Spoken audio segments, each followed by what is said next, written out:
Welcome to the Brisbane Property Podcast with your hosts Melinda and Scott Jennison. Everyone, and welcome back to another episode of the Brisbane Property Podcast. My name's Scott Jennison. I'm the Acquisitions Manager here at Streamline Property Buyers.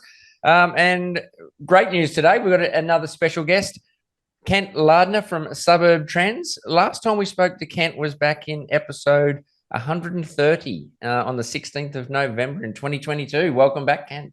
Wow, thank you. Great to be back.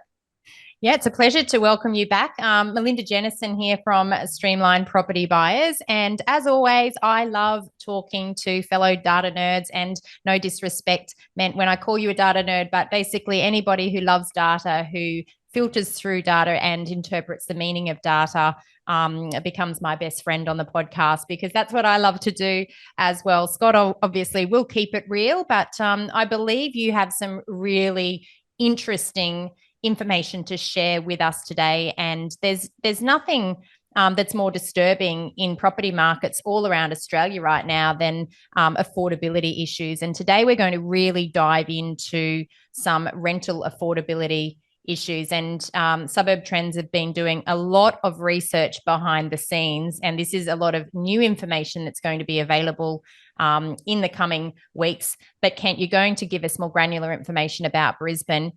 Tell us a little bit about the data that you've been working on. Yeah, so to date, I've been usually working out a couple of metrics I use, typically rental medians and tracking how that changes. I think a lot of people do that.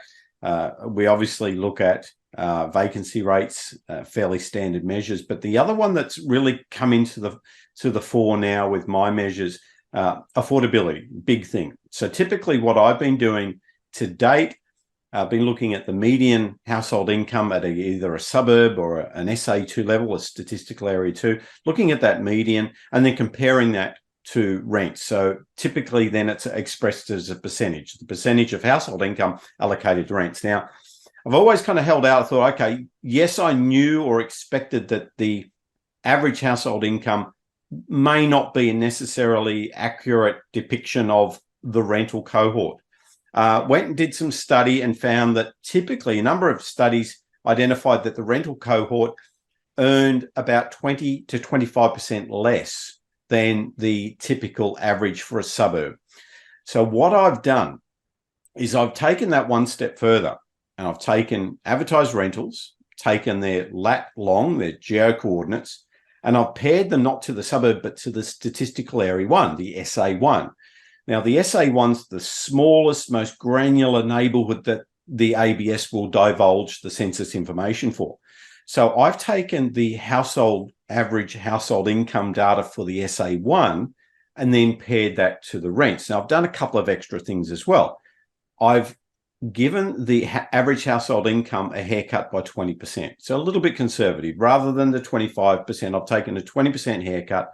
And then I've indexed it up. So going from the August 2021 census data to current, I've indexed it up by 5.2%. So in effect, rounding, about 15% less than what's stated in the ABS data for that SA1 is the assumed household income I've used and then applied that to the advertised rent for properties.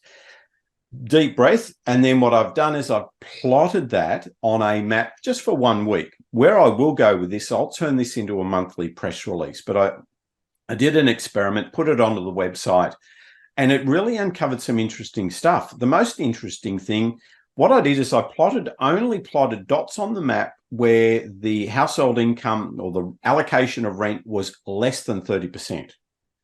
So what this map tells you is where there's massive gaps, where there's lots and lots of suburbs with 1 or 2 dots or no dots at all, there's a problem, a significant problem. So I'll pause there and reflect on that for a moment. But what we have is an affordability crisis, and it's been amplified by that adjustment to household income for renters. So what I love there, Kent, is that you really have allowed for so many different scenarios. You're indexing based on inflationary pressures that may have occurred since the last census data. You're shaving 20% off the household incomes for that SA1 to account for the fact that typically tenants earn 20% less than owner occupiers in that particular location. But you're looking at current advertised rents and you're allocating or determining whether there is an index of affordability. Anything under 30% is considered affordable. Anything over 30% is considered more difficult for tenants to be able to afford.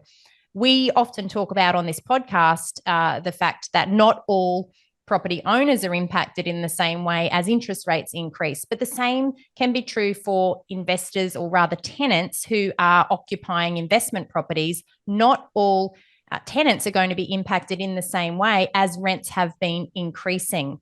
Now, across Australia, rents have been on the rise for well over 12 months. In some areas, rents are still growing in value on a month-by-month basis, and I know that's happening in Melbourne.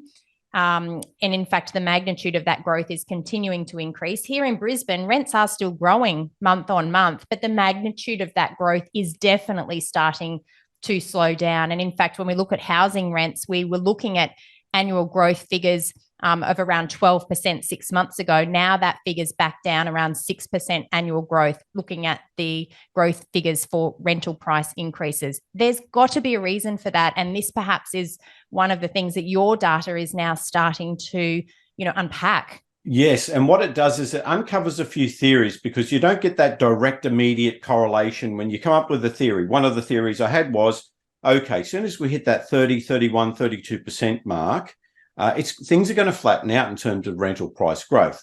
They do, but not straight away. Usually what happens is it has a flow-on effect to vacancy rates, because obviously a lot of landlords, I'm using the term landlord, hopefully I don't get penalised for that, but the landlord has an expectation, and often it takes vacancy rates to rise because people can't necessarily afford that rent, and therefore rents will adjust accordingly.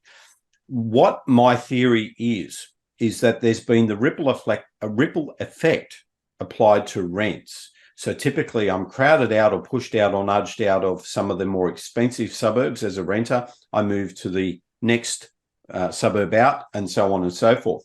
And what we're finding, what I've theorized here, is that we've ended up this ripple effect pushing outwards with those in the least affordable locations, or in terms of the lowest socioeconomic or lower household income, at the bottom rung being squeezed the most. So this has all been playing out in front of our eyes over the last 12 months, but there's still a few areas, quite a few areas throughout Brisbane that have still seen significant price rises. Upper Mount Gravatt, a weighted average about 20% in the last 12 months. So that's quite significant. Inala, Richlands, 26%. A lot of these are areas that, going back 12 months, going back 24 months, they were very, very affordable in terms of relative to household income, small percentages. Some of these were as low as 21, 22%.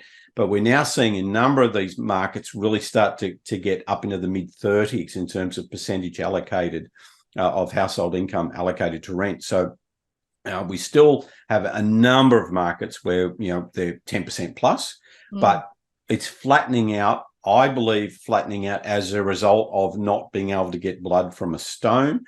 And as markets start to hit that 31, 32% for a prolonged period, that's when we start to see vacancy rates kick in or start to rise, and then rents start to ease back.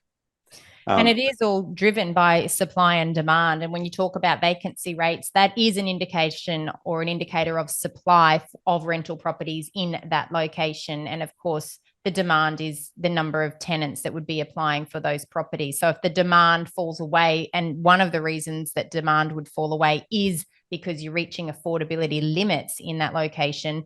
If demand falls away and then you start to see stock levels increase, vacancy rates increase, then you do start to see that price softening in terms of rental price growth. And that's something that we talk about on our monthly update podcast. We talk about rental vacancy rates in each region of Greater Brisbane, because it's not the same across the board. And sometimes we do see some areas trending upward in terms of rental vacancy, and potentially there is alignment with the type of information that you've been collecting, because it comes down to affordability constraints, which is really interesting. And that's why I'm fascinated with some of the results that you've been able to achieve.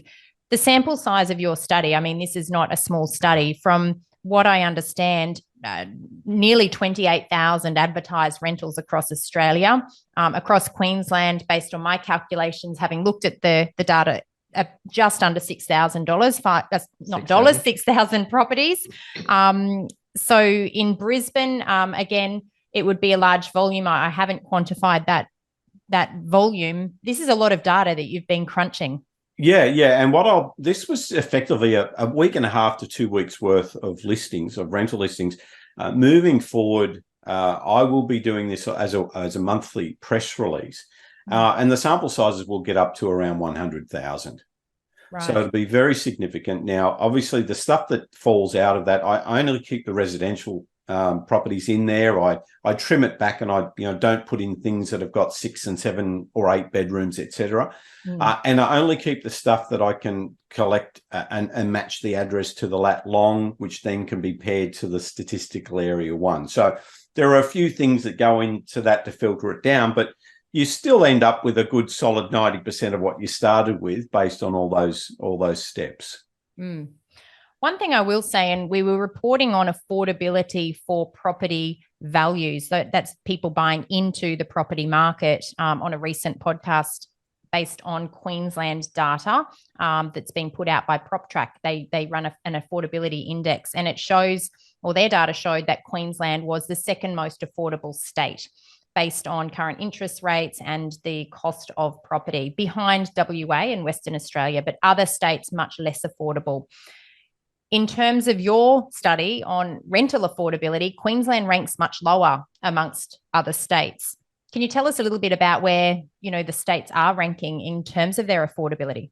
Yeah, rental markets obviously are a lot more responsive. They move a lot more quickly, so rents can jump up quite quickly.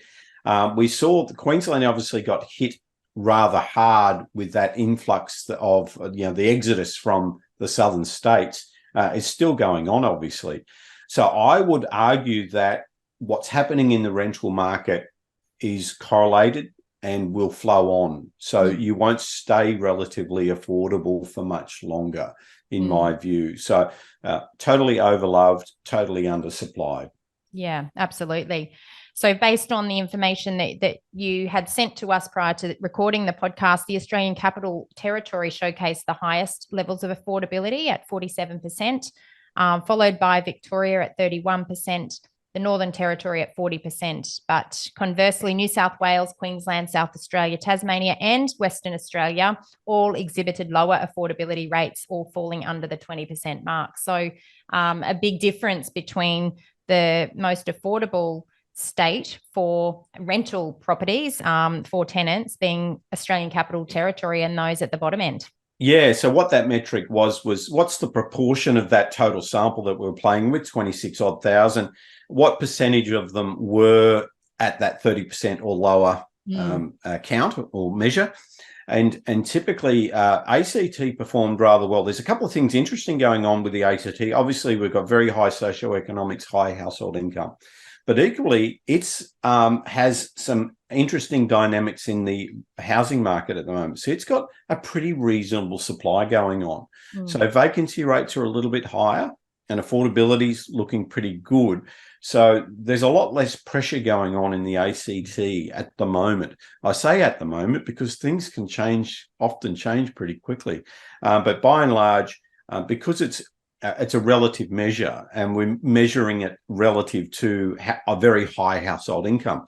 So it's unlikely that we're going to see an exodus of people squeezed in the lower socioeconomic areas of Sydney and moving to Canberra because they won't be able to afford those rents, but the locals can. What sort of product are we talking, if you break it down a little bit between houses and, say, the unit market? What is more affordable at the moment? Yeah, absolutely. Look, it's an interesting measure because if you split it out by property type, the obvious is that houses are more expensive. But typically you'll find that there are some locations where a given property type is positioned very close to the city and very expensive. And Terrace is a great example of that. So It's hard to isolate just property type without adding to it where is that located.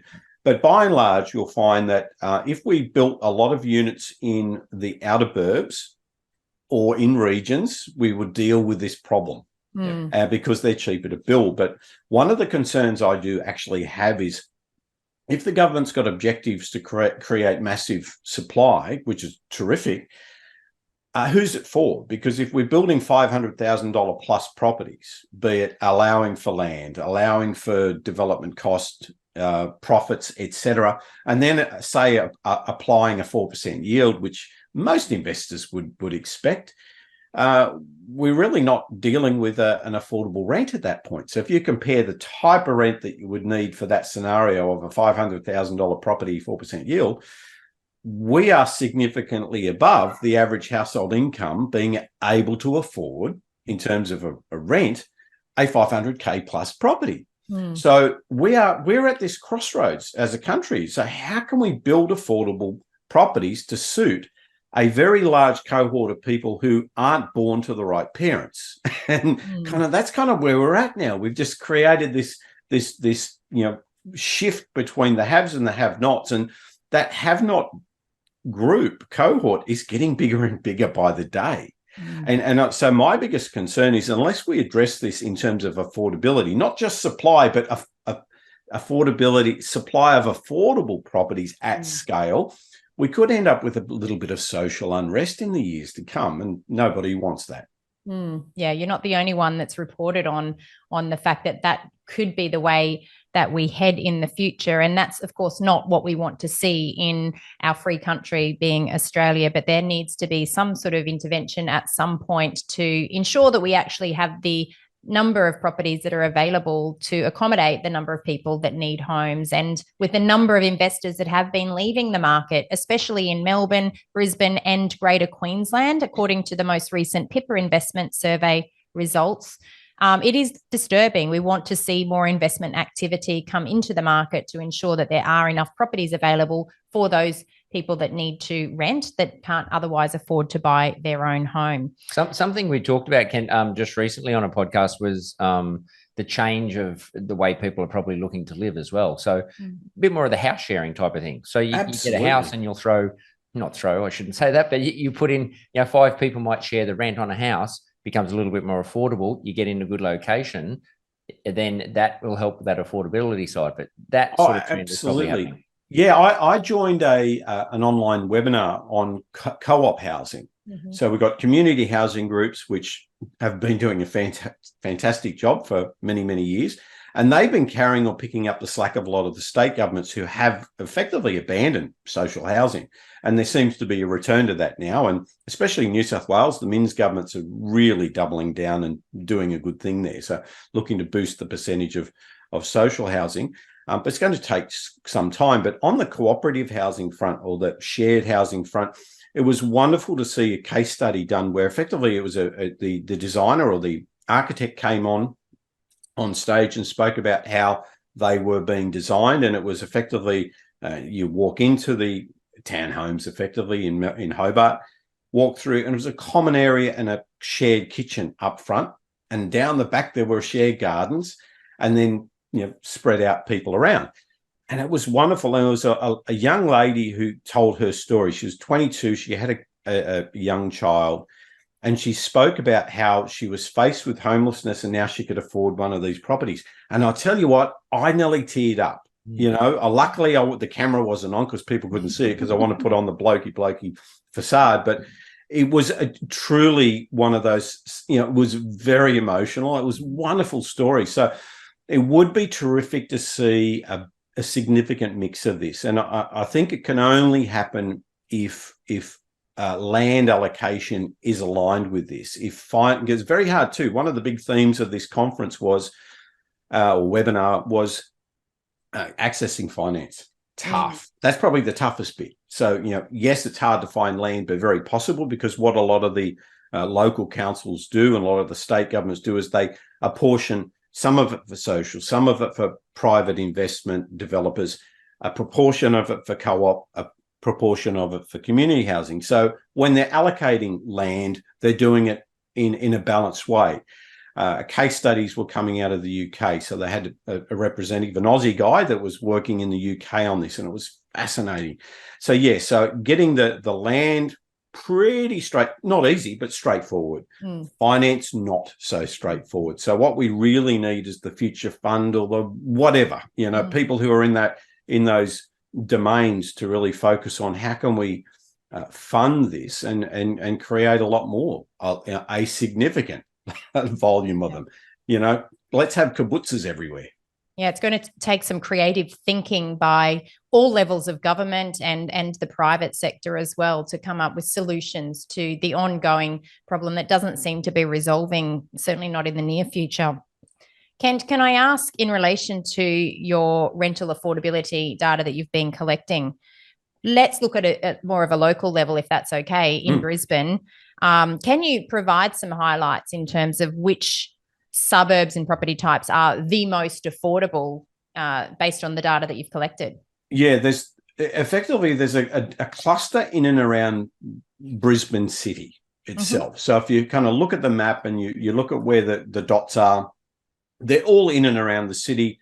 There's quite a few properties in and around there that might be $500 or $600 or $700, but relative to household income, they're coming up at 26% or 27%. So, apartments at Cooperoo are the typical thing. So, units there where your household income might be around 15 or 1600, affordability sitting right at that cusp of, say, 30%. Down to Holland Park West, another example, household income there around $1,400, but rents around that $420 mark.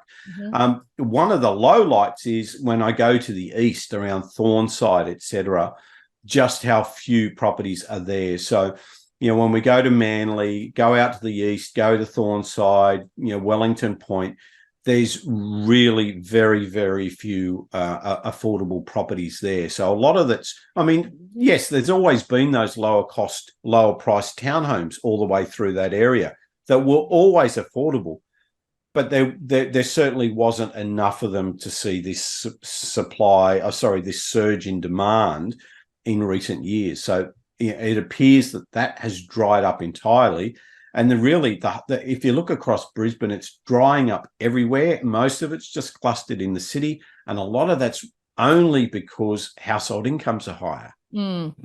So just to give some clarity to those that are tuning in, this doesn't mean to say that anyone can go and rent a property in these inner city locations just because it's affordable. This is relative to the demographic who are already living in these locations. So we are looking at the advertised rent as a proportion of the amount of income that people that already live in these locations, according to that most recent census data, have reported. So just to be clear, if you have been living in the Redlands region, so areas such as Manly, Thornside, Wellington Point, these are the areas where you've indicated you're going to find fewer properties that are going to be within affordability levels from a rental perspective in those locations, because it's relative to the incomes that are already reported based on the demographic group in that location. And it's very sad to look at the map and go all the way down to the Gold Coast, because effectively affordability has been wiped out.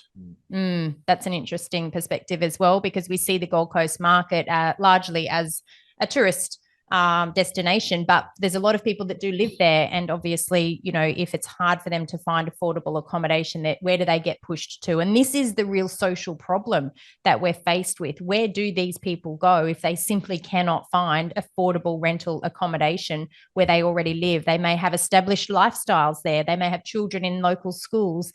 They may have their job nearby. What happens when they can no longer afford to rent in their local community? Well, there are families. We've met a local school teacher, a friend of our daughter's, and she stated that in her school there were two families. This is in the Newcastle area, two families currently living in cars. So that's two that they know about. There could be more. So you apply that. 2 or 3 families for every school in the country living in cars, and so then we've got people who are lounge surfing or living in caravans at the back of people's houses. So this, homelessness has always kind of been mentioned, and a lot of people have worked very hard to kind of put it on the radar and get people to talk about it. But I think it's significantly bigger than what any of us appreciate. Yeah, absolutely. It's certainly distressing for those that, are really struggling out there. And there's more and more people that might find themselves in that situation. And it's certainly something that needs to be addressed.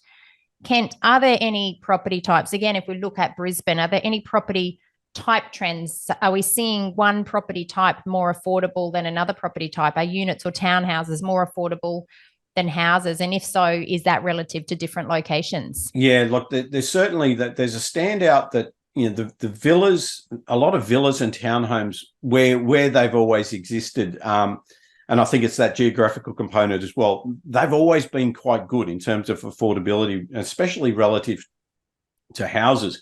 But it's a really interesting thing, because I've been kind of working in the investor circles, as you do, and it stands out that a lot of people have realized that they can start to charge house rents for villas. So they're buying a villa or these flats, etc., that might be 20, 30, 40 years old, low maintenance, pretty easy to renovate, and then can rent them for house prices. So that's a really interesting shift I'm seeing, where rents for villas and flats are surging on the back of the fact that houses have become so unaffordable and so rare. So the standout obviously is units. Units in the right location are the key to affordability. And houses now, they're just so rare. Yeah. And I wonder how soon that gap between affordability between houses and units may close, because of that exact reason, that they are a more affordable product right now. So more and more demand is shifting towards that product type. And that's why we're seeing such strong price growth in rents in that unit segment of the market. I know here in Brisbane, we're still tracking at annual growth rates of 14% across the greater Brisbane region, compared to 6.4% on an annual basis for house rent growth. So that's quite a big difference. And when we looked 6 months ago, unit rents were tracking above 15%, house rents were just above 10%. So it's been a consistent trend of higher rental price growth in that unit segment of the market. The gap may be closing for that exact reason, that the demand has been shifting now for a number of, perhaps the last couple of years. Well, the yield has been a fascinating measure to look at, just how much yields have increased over the years. I remember using this same map that I've created the rental affordability on, a point map or a map with dots on it. It originated as a yield map. And I started out about 3 or 4 years ago when I first started doing that. I had a cutoff at 3.5% and above. And then that gave me a pretty rich map with lots of dots all over the country. And then I went to 4.5% cutoff because it was just too busy. Then I went to 5.5%. So that same map now is probably got a lower threshold of about 6%, because yields have just risen so much. So rents have certainly outstripped price growth. And there does seem to be, at this point, no end to that, other than the affordability piece that we launched with. So there will be markets where there's still room to grow, because affordability sits below 30% of household income.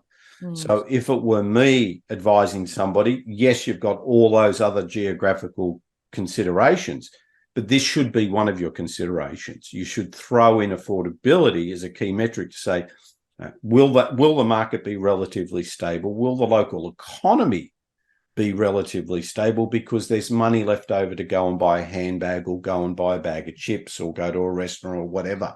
And a lot of markets in and around Sydney where people are heavily squeezed, people aren't spending on retail at all. Yeah. So that has a flow-on effect. So you want affordability. We don't want people spending 35% of household income on rents. We want them spending ideally 25%. Can you talk about the maps? And just for our listeners, obviously, I'm sandwiched between a couple of data nerds here, so that's probably why my voice hasn't been as vocal in this podcast. But you do mention maps here a little bit. We'll share to our listeners. You've been really generous to share some information with us. We'll share that with our listeners in the show notes as well, so they can get an understanding of those maps that you're talking about. So they'll if they look at that, they'll understand a little bit more. As I did when I had a look at it before we had a chat today. And it's really interesting, the information that you do put together as well. Yeah, it's fantastic. And I love having the ability to talk through new research and unpack new trends that we're starting to see. And of course, with the changing environment that we've experienced off the back of COVID, we've seen this shift in the way household formation started to trend towards smaller households. Now, perhaps we might see a shift back to larger households on the back of affordability constraints for people that are out there looking for a home, whether that's an investment that they're buying, whether that's a home they're moving into, or whether that's a property that they're going to be renting. So all brilliant to unpack your insights and share all of that data with our audience. So thanks for coming on again. Thank you. Thanks for the invite. Ken, thanks very much. Again, as Melinda said, a massive amount of information and data. I see the information that you do share to Melinda. And you two just love bouncing those emails backwards and forwards, all that data and information. It is quite mind blowing that I just see all these numbers and everything else, but it makes sense. So well done. I think it's fantastic. And what you do, the work at Suburb Trends, I think is fantastic as well. Thanks very much for coming on. Really appreciate it. Let's not leave it too long before we chat again next time. And we'll get you back on for another chat. I'm sure our listeners love the information that you share as well. So thank you. I'll let Melinda wrap it up as usual and say a final thanks from me. Thanks very much for listening, and bye for now. Yes, Ken, I will say that I'm looking forward to following these trends on a month-by-month basis. I think this is fascinating data, and congratulations to you and your team for being able to pull together such accurate information that will help to potentially guide policy change. And, you know, hopefully it will be information that the government will stand up and take notice of, because this is really important. So we really appreciate you coming on today and sharing these insights. Thanks, Melinda.